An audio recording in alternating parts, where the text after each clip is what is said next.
નમસ્કાર વિદ્યાર્થી મિત્રો, ધોરણ 9 વિષય યોગ સ્વાસ્થ્ય અને શારીરિક શિક્ષણ પાઠ 8 વ્યાયામની અસરો.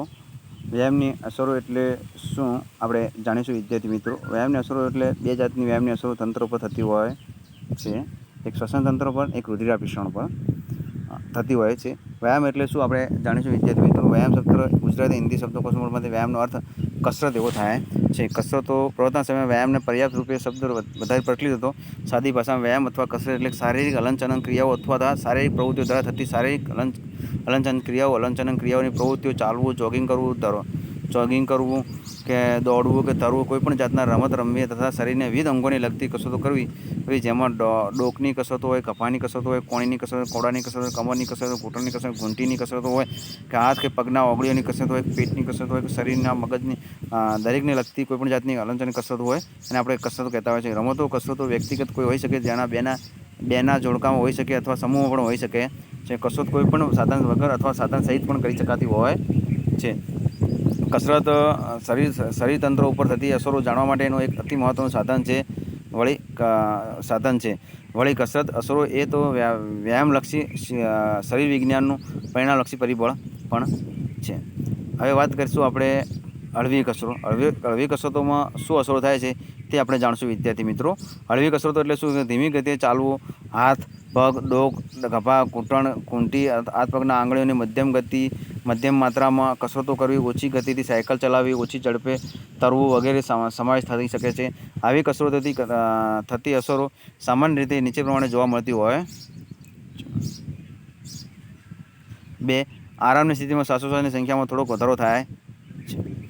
ફેફસાની ઓક્સિજન ગ્રહણ કરવાની ક્ષમતા વધે છે. કેટલીક વખત તો સામાન્ય ક્ષમતા કરતાં 250 મિલી હોય તેમાં વધારો થાય છે. ફેફસામાં કાર્બન ડાયોક્સાઇડ બહાર ફેંકવાની ક્ષમતા પણ વધી જાય છે. 215 મિલી હોય તેના વધારો થતો હોય છે. શ્વાસ લેતી વખતે પણ ઉદરપટલની નીચે તરફ ખેંચાણ અને શ્વાસ બહાર કાઢતી વખતે તેની પર દબાણના કારણે તેની ક્ષમતા વધારો થતો હોય છે. ભારે કસરતોની અસરો. ભારે કસરતો એટલે કે ભારે કસરતો ઝડપથી ચાલવું, દોડવું, કૂદવું, સાયકલિંગ કરવું, સાયકલનું એવોર્ડિંગ વગેરે કાર્યભાર ઝડપથી સાયકલિંગ કરવું, ઝડપથી તરવું વગેરે રમતોમાં સમાવેશ થતો હોય છે. ભારે પ્રકારની કસરતોમાં સામાન્ય રીતે નીચે પ્રમાણે અસરો જોવા મળતી હોય છે. શરીરમાં જુદા જુદા ભાગોમાં આવેલા સ્નાયુની રાસાયણિક પ્રક્રિયામાં ઝડપી બનતી હોય છે. ઝડપી ક્રિયાને પહોંચી વળવા માટે વધારે ઓક્સિજનની ખૂબ જરૂરિયાત ઊભી થતી હોય છે. અને આ જરૂરિયાત જો લોહી દ્વારા પહોંચતી હોય છે, ઓક્સિજન અને જે તે સ્નાયુઓને સુધી લોહી પહોંચતી હોય છે. ઝડપી થતી રાસાયણિક પ્રક્રિયા માટે જરૂરી ઓક્સિજન પૂરો પાડવા માટે હૃદય અને ફેફસાની વધારે ઝડપી ક્રિયાઓ કરવી પડતી હોય છે. ઓક્સિજનની હાજરીમાં ઉર્જા શક્તિ ઉત્પન્ન પ્રમાણે પ્રાણની જાળવક ઉર્જા એટલે એરોબિક એનર્જી કહે છે. ઓક્સિજનની ગેરહાજરીમાં ઉત્પન્ન થતી ઉર્જાને અંજારક એટલે કે ઉર્જા કહે છે, જેને સ્વતંત્ર ધ્યાનમાં લેતા આગળ લાંબા ગાળા સુધી કસરત કરનાર વ્યક્તિને શક્તિમાં 18% વધારો થતો હોય છે, જ્યારે તેની અનએરોબિક શક્તિનો 38% વધારો થતો હોય છે. આરામની સ્થિતિમાં દરેક મિનિટે સરેરાશ 78 લીટર ઓક્સિજનની જરૂર રહે છે. ભારે કસરત વધી જાય ત્યારે 100 લીટર ઓક્સિજનની જરૂરિયાત ઊભી થતી હોય છે. આરામની સ્થિતિમાં દરેક શ્વાસોચ્છ્વાસને 1 મિનિટમાં એક પ્રમાણમાં 14 થી 16 જેટલું હોય છે. કસરત દરમિયાન વધીને 30% જેટલું થતું હોય છે. આરામની સ્થિતિમાં દરેક શ્વાસોચ્છ્વાસની ક્રિયામાં હવાના જથ્થાની જે જરૂરિયાત 0.6 લીટર જેટલી હોય છે, તે કસરત દરમિયાન વધીને 3.5 લીટર જેટલી થતી હોય છે. ભારે કસરતને કારણે કસરત કરનાર વ્યક્તિને શ્વસન શક્તિમાં વધારો થતો હોય છે. 3. ભારે કસરતથી ઉત્પન્ન થતું ઓક્સિજન દેવું. ભારે કસરતથી ઉત્પન્ન થતું ઓક્સિજન દેવું એટલે કે જ્યારે વ્યક્તિ કોઈપણ જાતની કસરત કરતો હોય ત્યારે સ્નાયુમાં ઓક્સિજનની ખોટ વર્તાતી હોય છે, અને જેને આપણે ઓક્સિજન દેવું કહેતા હોઈએ છીએ. આ દેવું જ્યારે ખેલાડી કે વ્યક્તિ જ્યારે ભારે કસરત કરી રહ્યો હોય ત્યારે એને રિકવર કરવા માટે જ્યારે તે આરામની પરિસ્થિતિમાં આવે છે, આરામની પરિસ્થિતિમાં આ દેવું ઓક્સિજનનું દેવું પૂરું પડતું હોય છે. હળવા પાકની કસરતનું ઓક્સિજન દેવું સર્જાતું નથી.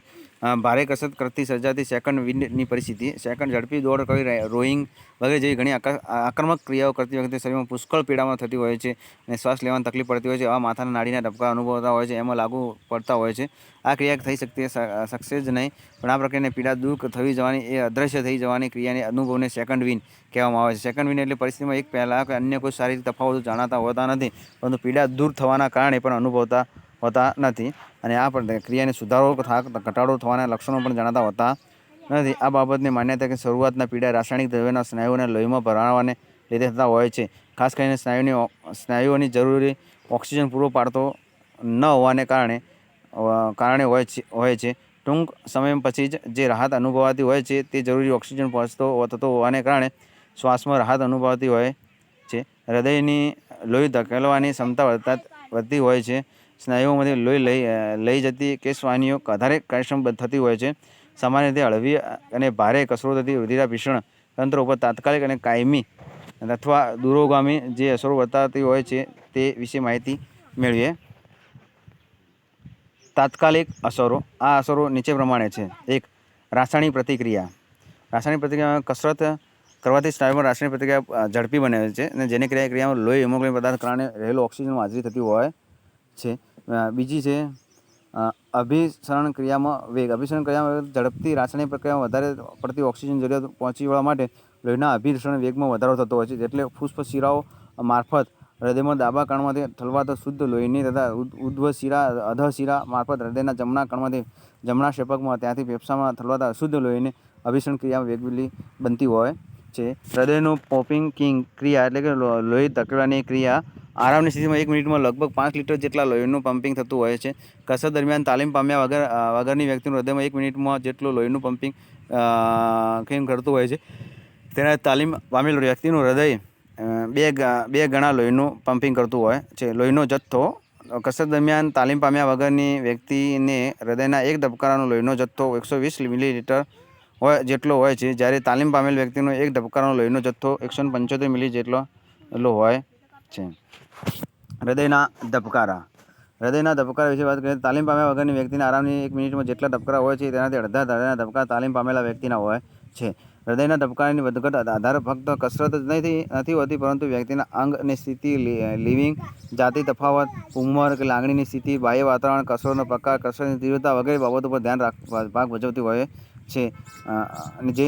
જેની વિગતો નીચે પ્રમાણે આપણે જાણશું. અંગ સ્થિતિ અથવા અંગ વિન્યાસ. બેસવું, ઊભા રહેવું, સૂવું વગેરે પ્રકારે દેહને ગોઠવવામાં આવે છે અંગ વિન્યાસ કહે છે. શરીરમાં સ્થિતિ અસર ધબકારા ઉપર થતી હોય છે. સૂઈ રહેવાની સ્થિતિમાં ગુરુત્વાકર્ષણ બિંદુ જમીનથી વધારે નજીક હોવાથી હૃદયના ધબકારા ઓછા પ્રમાણમાં હોય છે, જ્યારે સૂઈ રહેવાની સ્થિતિમાં ઊભા રહેવાની સ્થિતિમાં 10 થી 12 જેટલા વધારે ધબકારા થતા હોય છે. જાતિ, લિંગ એટલે કે કોઈપણ વ્યક્તિ પુરુષ કે સ્ત્રી છે દર મિનિટે કેટલા હૃદયના ધબકારા થાય છે એ આપણે અલગ અલગ ધબકારા હોય છે. જ્યારે જાણીએ તો પુખ્ત વયની સ્ત્રીમાં મિનિટે 5 થી 10 ધબકારાઓ વધારે હોય છે, જ્યારે આરામની સ્થિતિમાં સ્ત્રીની 1 મિનિટમાં 84% જેટલા ધબકારા અને પુરુષમાં 78% જેટલા ધબકારા થતા હોય છે. ઉંમર કરીએ તો 10 વર્ષની ઉંમરે કસરત દરમિયાન 1 મિનિટમાં સરેરાશ ધબકારા સૌથી વધારે હોય છે. આ ધબકારા વધતી જતી ઉંમરે ઓછા થતા જાય છે.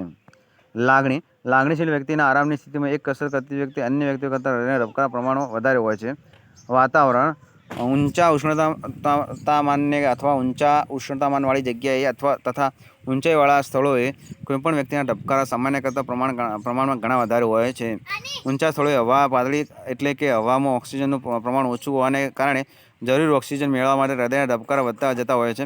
આ ઉપરાંત હવા જો સ્થિર હોય અને હવામાં ભેજનું પ્રમાણ વધારે હોય તો પણ હૃદયના ધબકારા વધારે થતા હોય છે. કસરતના પ્રકારો.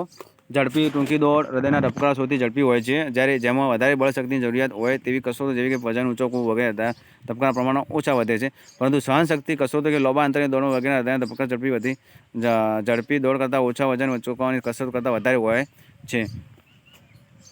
મૂત્રપિંડ લોહીનું અભિસરણ.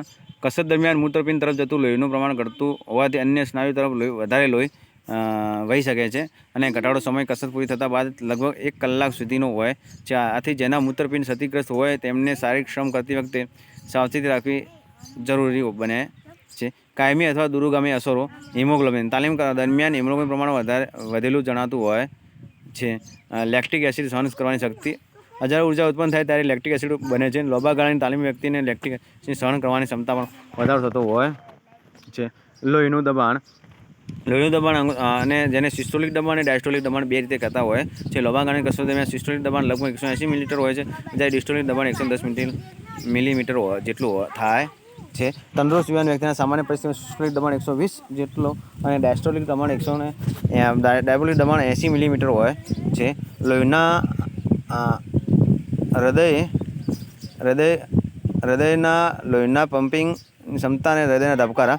લાંબા ગાળાની તાલીમથી હૃદયની લોહીની પમ્પિંગ કરવાની ક્ષમતા વધતી જ હોય છે, એટલે કે ઓછા સમયમાં વધારે લોહીનું પમ્પિંગ થતું હોય છે. લાંબા ગાળાની તાલીમથી હૃદયના ધબકારા પણ પ્રમાણમાં ઓછા થતા હોય છે. હૃદયની મજબૂતાઈ.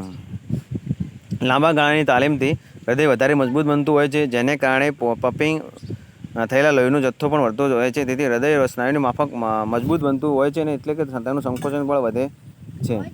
એરોબિક અને એનોબિક કસરતો કે જેને આપણે લાંબા ગાળાની તાલીમની એરોબિક એટલે જારક શક્તિઓ લગભગ 18% જેટલી વધતી હોય છે, જ્યારે અનએરોબિક શક્તિઓમાં 2.5% જેટલી વધતી હોય છે. એરોબિક શક્તિમાં કાર્યાન્વિત સ્નાયુ 1 મિનિટમાં ઉપયોગમાં લીધેલા વધારે ઓક્સિજનનું માપ છે, જ્યારે અનએરોબિક શક્તિ એ માણસની ઓક્સિજનની ગેરહાજરીમાં કામ કરવાની શક્તિ છે.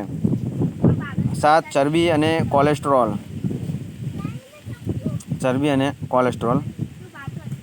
7. લાંબા ગાળાની તાલીમ દરમિયાન અને તાલીમ કાર્યક્રમ બાદ શરીરમાંથી ચરબી અને કોલેસ્ટ્રોલ પ્રમાણ ઓછું થયેલું જણાતું હોય છે. હળવો કે ભારે વ્યાયામ કર્યા પહેલાં, વ્યાયામ કરતી વખતે અને વ્યાયામ કર્યા બાદ કેટલીક બાબતો ધ્યાનમાં રાખવી એ જરૂરી છે. બાબતો શરીરની તંદુરસ્ત પ્રાપ્તિ માટે સુરક્ષા ધ્યાન રાખવી અતિ આવશ્યક બને છે. આ બાબતો વિશેની માહિતી મેળવીશું. વ્યાયામ કર્યા પહેલાં ધ્યાનમાં રાખવાની બાબતો. વ્યાયામ કોઈ પણ ક્રિયા શરૂ કરતા પહેલાં સવારની શુક્રિયા પૂરી કરેલી હોય તો વધુ સારું ગણાય. એકદમ ખાલી પેટે વ્યાયામ કરવો હિતાવહ ગણાતો નથી. ફક્ત ચાલવાની કે હળવી કસરતો કરવાની હોય તો પણ ઋતુ પ્રમાણે પોશાક પહેરવો જોઈએ, જેથી જેવા કે ચડ્ડી, પેન્ટ, ટી-શર્ટ, પેન્ટ, શર્ટ, ટ્રેકસૂટ વગેરે. પગરખાંમાં એવી આકૃતિઓ પ્રમાણે નીચેના ખાસિયતવાળા હોવા જોઈએ, જેથી કરીને પગનું રક્ષણ થઈ શકે. એડી ઉપરના ભાગ આધાર આપનારને આરામદાયક હોવા જોઈએ. પગની કમાનને આધારે આપતો ભાગ મજબૂત હોવો જોઈએ. પગના પંજા તરફનો સોલ દળદરા અને નમનીય હોવા જોઈએ. જો સખત સપાટી પર ચાલવાનું હોય તો તળિયાનો સોલ કઠણ હોવો જોઈએ. એડીનો ભાગ ઊંચો હોવો જોઈએ નહીં, પરંતુ આખું તળિયું સમતળ હોવું જોઈએ.